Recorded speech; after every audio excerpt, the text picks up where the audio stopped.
Okay, now for real. It's my first time doing this Zoom thing, so give me a break. All right, good to see you. Had to play a little sunshine song. Are you guys happy as we're getting closer to spring? Nice to come to a meeting when it's still a little bit light outside, right? Totally loving it. Totally loving it. All right, well, very good.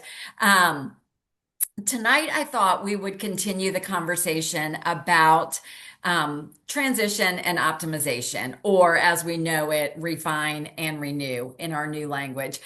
Because I did watch, did you guys have a chance to watch the community call last week after this call?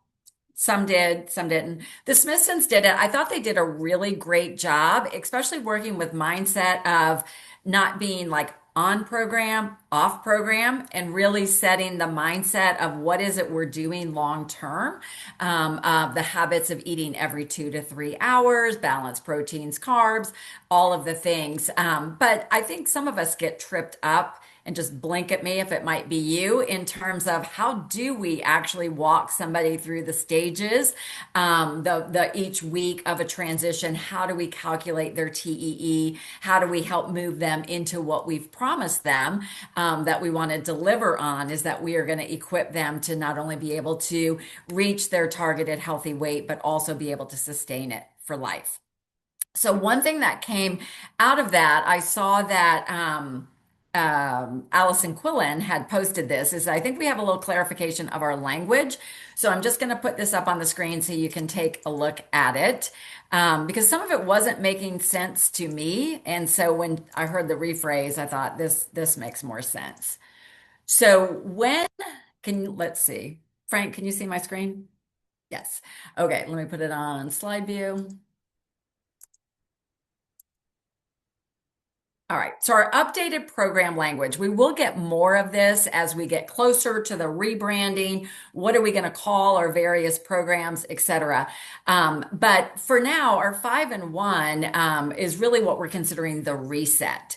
And you can even start using that language when you're doing a health assessment with somebody to be able to say, hey, what's going to be best for you is our metabolic reset program. This is going to teach you to eat 6 times a day. It's going to target that unhealthy visceral fat, and start speaking in that metabolic language. And then I think we were calling the second stage renew, but the second stage is actually refine. So that is how we are refining our eating habits, to start expanding into all of the food groups once we're no longer in the completely controlled setting. And then renew is when we're moving into that state of ultra health. So any questions regarding that? Does that make a little more sense to you? Yeah. All right. So we have an expert in our group. Julie Apple is, I think probably this is one of Julie's favorite topics, is to talk about the transition process. So, Julie, we got plenty of time tonight. So, and a great audience size. So hopefully we can make this interactive, and can't wait to hear you share. All right. Yes. When Dee asked me yesterday, I said, well, I love talking about this. So I think I love it because I see like the gap for so many people. I don't know if you guys, maybe I want to start out with by asking, because I know last week Dee asked the question, how many of you actually have walked through transition? I'd love to see in the chat maybe yeses or nos, just because there'll be another question in a second. But I want to know from you guys they're on here tonight, if you've done a transition before. Yes, yes. Okay. Um, if you haven't, that's okay. That's why we do have this time together, because we want to walk you guys through it, help you understand it. And why? No, okay, I'm seeing some no's, not well. Okay, that's okay. The key is that you learn it and you actually apply it. But I think the thing I always think about for my clients is teeing it up is so important, because it's all about the mindset. And I don't know if you've experienced this yourself or with clients, they're terrified of leaving the structure of 5-in-1, so they end up self-sabotaging because they don't know what's coming. They're afraid of the change. They don't know how to do this. And so I love analogies. And so I always relate it to clients if you had kids or if you took care of children, they didn't just go from milk to solid food, right? Like you had to ease them into that process. And so this is the same thing. And that's the way I teach my clients. I'm like, you have to take this in small steps because it's a process of understanding how you add back food groups. It's a process of slowly adding calories. It's not designed to be done overnight. It's designed for 4 weeks, the traditional one, traditional transition that we've all learned for years. Dee's going to talk about the other more expedited one, but the 4 week transition is designed to help your metabolism adjust to the extra calories, your blood sugar. I know when I first started coaching, I remember I had not been eating fruit for a while, trying out 5-in-1, 4-in-2. And when I had fruit, I was like, oh my gosh, I can tell the fruit impacts me so much more. So I always tell clients, you want to see how your body reacts to different food groups. And do it slowly. There's no reason to do this overnight, and there's no reason to skip it because if you skip it, what happens? You didn't learn the process, the gap that gets them. It's kind of the bridge, right? From 5-in-1 to long term. So if you can explain that to clients, I think that they understand it more. And the fear is kind of like, okay. And that's the key for us is we have to be the experts. And if you haven't walked through it, how do you relieve that fear for them if you haven't been able to do it yourself? So I always look at it as somebody said it last week, like you have to actually live it to be able to lead it. Or in the past couple of weeks, we've talked about that. So I think that's the most important part from the beginning is teeing it up well, doing it yourself so that you can talk about it from experience and then help relieve all their fears. So in the chat, the other question I'd love to hear is what fears do you guys have? Um, what's the block? Or if you've tried transition and you've gotten scared and not done it, are there any blocks for you guys or fears? Because that's probably what our clients are thinking too, right? So I will let me explain to you guys the first part that I go through with my clients is calculating the TEE. Let's see, here we go. Nervous about changing to the center from transition, fear of weight regain. Totally. Just what you stated, going back after 5-in-1, not keeping the protein intake up. Yes, all of that. But once you follow transition, you understand how to continue to add protein. You understand, and you can help clients understand this. And I'll go through the 4 weeks with you guys in a second, but you're still going to eat protein. It's just learning what the sources, where it's going to come from. It may not all be fuelings. It may just be 2 or 3, but you still have protein from other areas, other foods. So you have to teach them where that's going to come from and how that fits in. So I kind of look at it like a puzzle, helping them put the puzzle together. And I've even gone as far as drawing out 6 little squares for my clients and say, here, this is what we're putting at each little like bullet, basically. If you have visual clients, I think that can be really helpful. But let me explain to you guys how to calculate TEE. And that just stands for total energy expenditure, very similar to BMR, which is basal metabolic rate. So if you've ever had an InBody done, you may want to pull yours out real quick because it will say right on your InBody, it'll say BMR. Usually it's on the right side column. That is kind of your baseline calorie intake. So the way I explain it to my clients is we're going to calculate your TEE. We're going to do it at sedentary because I want you to see a baseline calorie intake. Once you understand what your baseline is, if you're more active on certain days, you're running 5 miles, you will need to add calories, good carbs, good protein, and good fat to keep up with calories you just burned. But if you don't have a baseline, they don't have a concept of how much I need on a day-to-day basis, this is all gray to them anyway. So you need to help them understand what their baseline calorie intake is. So if you have your phone or you're on your phone, put it on speaker, go to your Optavia app and sign in. And I will walk you through this quickly, but I think it's important that we all know how to do it so that you can show your clients and confidently go through it on the phone with them. So once you've logged in, let me go back to my home screen. When it comes up, it'll show today. Click over to right next where it says My Journey and highlight that, and then scroll down about halfway till you see where it says on a little box, your total energy expenditure. It may say calculate your total energy expenditure. Does everybody see that? go to that box, click the arrow, and then I explain it to my clients. I'm going to walk y'all through it just like you're a client of mine. You click on male, female, and then I want you to add your age, your height, and then I use goal weight to get your baseline number. So fill those in and then click that next step and see it's going to say sedentary, active, all the different levels of activity. And I tell them just what I told y'all, set it to sedentary. We want to get your baseline and then go ahead and hit calculate.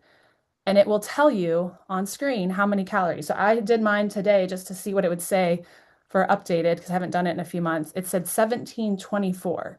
So that's I estimate and go down a little bit. So my calorie and the way I explain it to them is if it says 1724, your baseline calorie intake is around 1700 calories a day.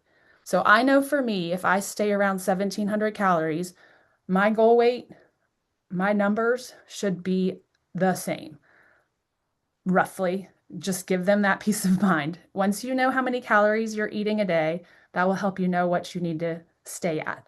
If you all of a sudden eating 1700 plus that night you go eat a bowl of ice cream, well, you probably just ate 2500 calories. That doesn't work. So you can help them understand what those numbers look like, and then they have a frame of reference of, oh, okay, that helps. And they may know like 2000 calories, and you can tell them, you may hear that a lot, but 2000 may not be exactly what you, maybe too high once you see your TEE. So then you can help them understand, okay, 1700 is what we're going to work up to as we transition. And then you can walk them through the 4 weeks. So does that help going through TEE first? Know your baseline calories, and then take them to that 4 week transition process. So if you guys have your guide, it's on page 45. So that's exactly what I tell clients. Go to the guide, page 45 right now while we're together. And I will tell you guys this too. I usually try to talk transition when they're like maybe 10 pounds, sometimes 5 pounds from their goal. Because like I said in the beginning, you want to help tee it up, you want to educate them, and you want them to feel like they can ask questions over the next few weeks. I don't wait until they're like, oh, surprise, great, you're at your goal. Let's talk transition, because that will freak them out even more. So if you can do this 5, 10 pounds from their goal, then you have a couple weeks, a few weeks to still be talking about this, answering questions, doing the educating that we can do for them. So that's important too, is the timing. And so then I'll walk them through. Here's how the 4 weeks will work. The first week, you basically keep doing the same thing. And I try to make it as simple as possible, because the more you make this complicated, if you're fearful, they are going to be fearful. So if you can keep it really simple and say, okay, first week, you're going to stay about the same. The only thing I want you to do is switch two of your vegetables to starchy veggies. So if you want carrots, if you want Brussels sprouts, change those two veggies or 2 servings, 1 cup. Make, you know what? It's adding it. Sorry. I just walked through 4 and 2 transition with a client last week. It's adding it. So you are adding that. If you're doing 4 and 2 transition, you're switching the vegetables. But for 5 and 1, you're adding that cup of vegetables. That's the only thing you're doing in the first week. And people are like, oh, okay, I can do that. And then I'll tell them that week we're going to talk, and I will help prepare you for week 2. Week 2, the only thing you're doing is you are dropping 1 fueling. So you'll see it says only 4 fuelings there, and you're going to replace that fueling with fruit. So if you can tell them that in their brains, it makes sense. Oh, just drop a fueling, add a fruit, easy, and keep that extra vegetable. So if you can keep it simple like that, they get it.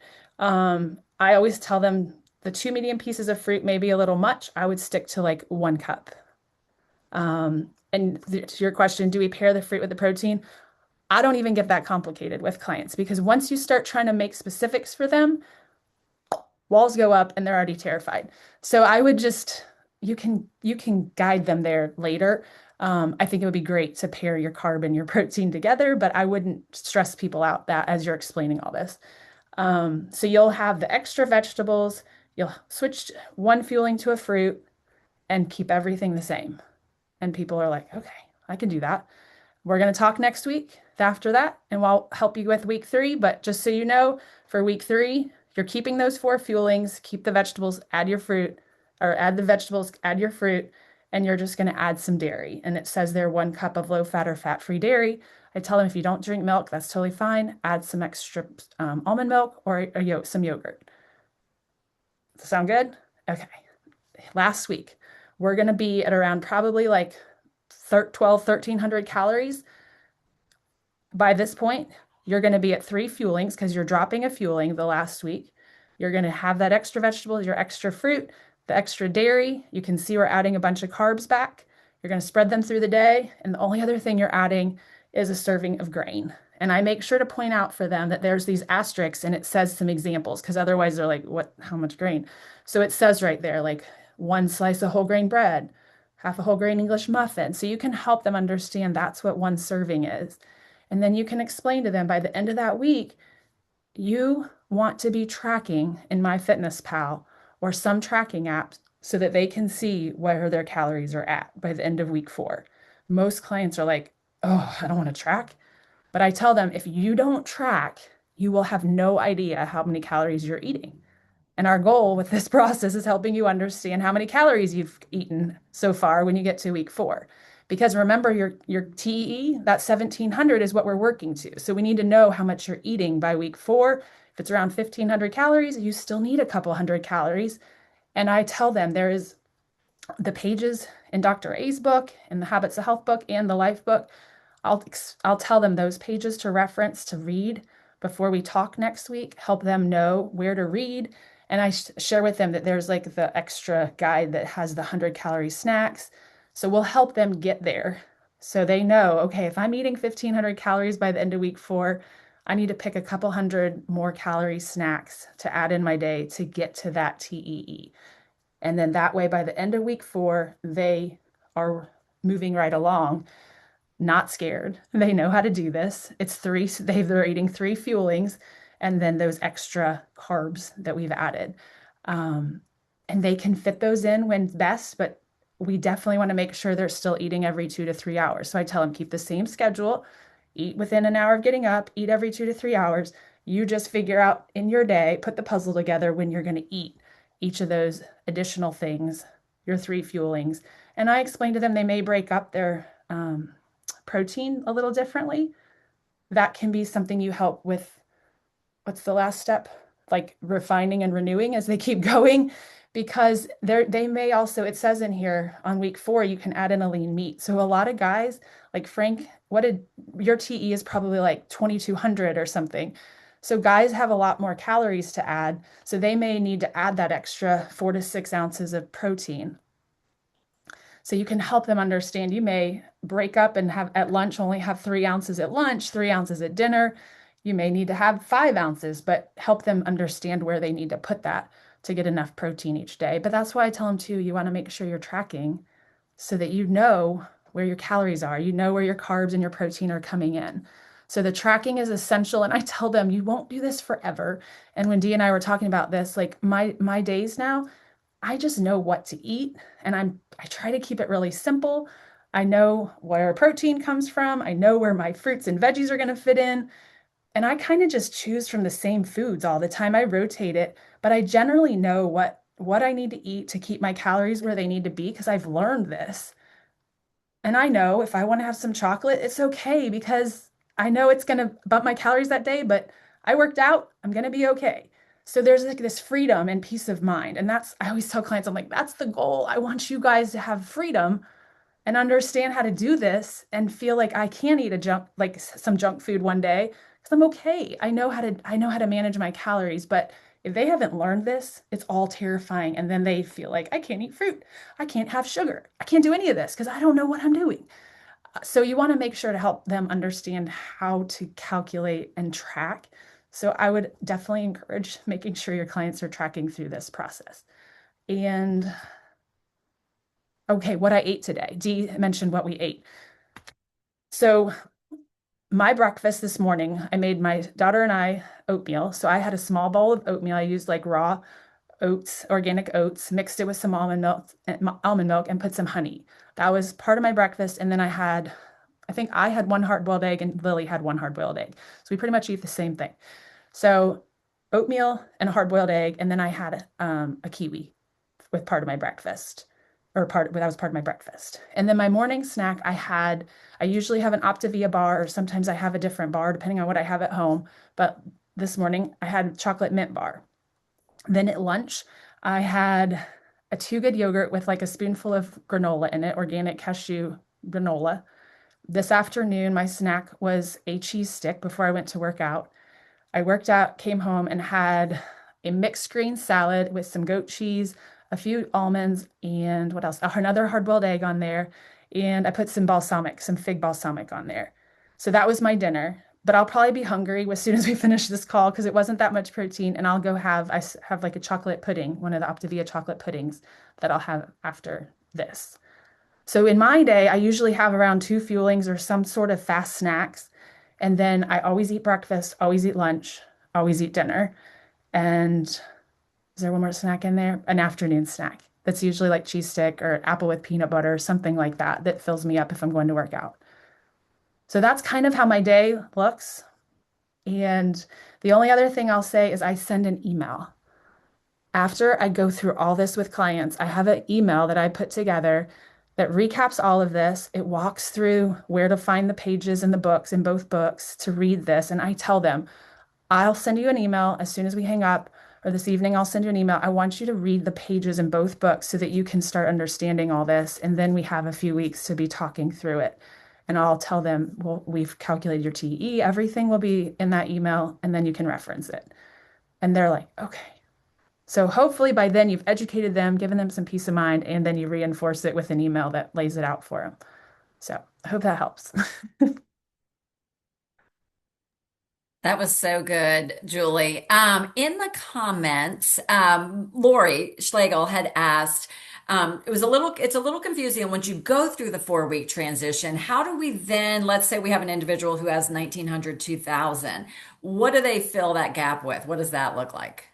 Oh, that's such a good question. And I saw Frank's question too about Ascend. So the way I have explained it to clients, honestly, most of my clients are not that high in calories because that's more of a guy's calorie intake. So I don't coach a lot of men. But if you do have the guys, I would slowly introduce it. I wouldn't also just say by week 4, add in, 600 more calories. I would just continue to kind of stair step it up for them and just say, okay, this fourth week we added the grains. How about next week? Let's add that 4 to 6 ounces of protein and see where your calories are and see what your hunger levels are too, because sometimes it may say they need that many calories, but they may actually not need that. Like their bodies, they just may not be that hungry. So I always tell clients it's a match to figure out what you need and what your body's telling you need, and that's what you need to eat and match that. Does that help? Yeah. Stair step and match. And then for Frank's question about the Ascend, I'll let Dee talk about that because I have not been doing Ascend much just because there's so much higher in calorie. So I don't really suggest those even in long term for clients. I suggest just staying with the essentials just to keep their calories and manage them. And even when I had ordered Ascend, I broke them in half and ate half at one time, like in the morning, half in the afternoon, just to make sure my calories weren't too high. Yeah, we'll go over. Thank you, Julie, and thanks for the examples of everything. And it is very eye-opening with your own TEE. And sometimes the question I'll get is, how do you factor in exercise and things like that? And I really try to, for myself and for my clients, kind of look at it as two different things. Like I exercise to strengthen my heart and my lungs and build muscle, and then I eat for, my nutrition. And I really don't factor in because the reality is, we always eat more than we think. Estimates are that even when you're tracking, and I do track with MyFitnessPal, that we tend to underestimate by 20, often up to 30% of what we're intaking. So I actually set my MyFitnessPal goals less than what it is because I know that I'm probably going to go over. And then the other opposite of that is we usually burn fewer calories than we think when we exercise, unless you're a big endurance runner or something like that. So, um, the I always tell my clients, I say, listen, you are going to be equipped that you could do this all with Whole Foods, with freedom comes responsibility. So it is going to be important for you to really learn this process and also become familiar with the glycemic index charts. Like what, if you're going to eat fruit, which ones are better with your blood sugar, or whole grains are better than white breads. So that is in Dr. A's Habits of Health. And Julie, maybe when I post this recording, you can, if you would be willing to share a copy of your letter that references, that would be, I think, helpful for us. I am with Julie in terms of the Ascend products. Now, I do use them. I love the shakes, and I'll do them like after a workout because I want to hit and get 25 to 30 grams of protein after my workout. So I might use an Ascend shake or something for that, or I'm kind of in love with the cereal. But I will never have more than one a day because they're high.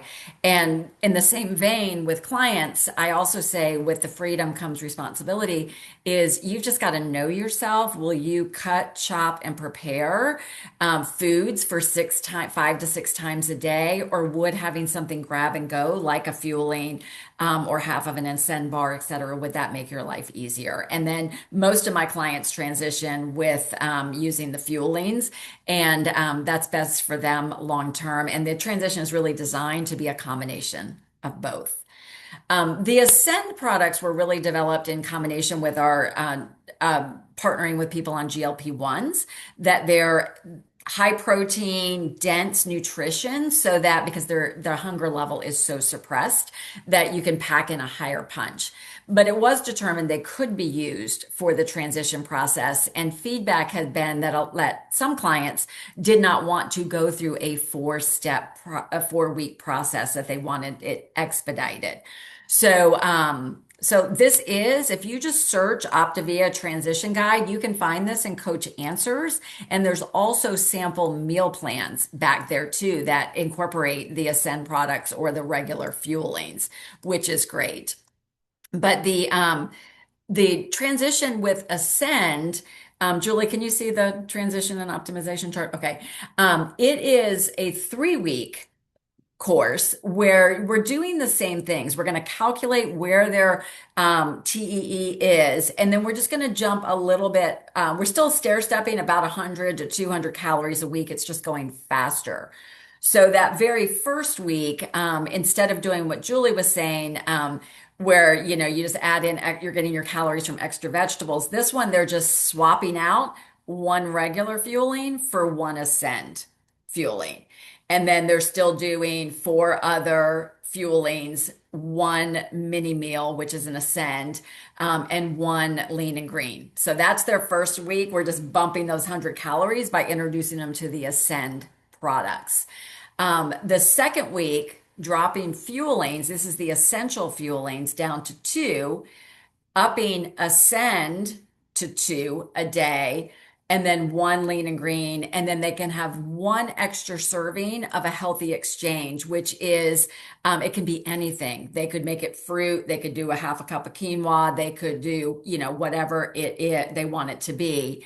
And then week 3, you see it drop to 1 Optavia fueling, 2 mini meals, and then 1 lean and green, and then 2 exchanges. To me, this is more complicated with it. So I tend to prefer the 4-week approach, or even expedite a little bit the 4-week approach that Julie was talking about, because we don't want a confused mind will do nothing. And my biggest feedback around all of this is that what I've learned in all these years and within our team and with clients is we really want to build confidence back with individuals with various food groups. When we tend to stay at the real low calories of 5 and 1 ishing, that is where, when people say, oh, my metabolism was compromised by Optavia, it's because we didn't utilize it in the way it's designed, where we utilize the reset to stabilize blood sugar, get rid of the extra fat, and then retrain the metabolism to increase the calories.